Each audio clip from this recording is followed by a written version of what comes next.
এখানে এই যে সাইমা ঢালি বাসন মাজতে চায়, এদিকে বিমল ঢালিও বাসন মাজতে চায়। এখানে বাসন, এই যে বাসন নিয়ে কাটাই চলছে।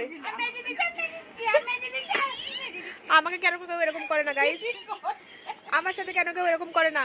তুই তো চলে গেলি একেবারে বাসনগুলো মাজ। আমার সাথে এরকম কেউ করুক, সাইমা রাত্রিবেলা আমার সাথে করো। তুমি তো করো আমার সাথে। কোথায়? তো নিয়ে চলে যাও সব। না, হ্যাঁ। সাইমা আজকে বাসন মাজতে যাচ্ছে। এই যে উঠতে পারছে না, বাসনের চাপে উঠতে পারছে না। ওদিকে এসব থালা কিনে নিয়ে আসা হয়েছে। এখন সাইমার হাতে সব থালা। অবশেষে সাইমা বিজয়ী হিসেবে ঘোষণা করা হলো সাইমাকে। সাইমা অবশেষে থালা খুঁজে পেয়েছে মারার জন্য। ও যা করে কেড়ে নিয়ে চলে গেল। সাইমা বিজয়ী, থালা বিজয়ী সাইমা। এই যে এটা তো হেরে গেছে, এরা হার স্বীকার করে নিয়েছে।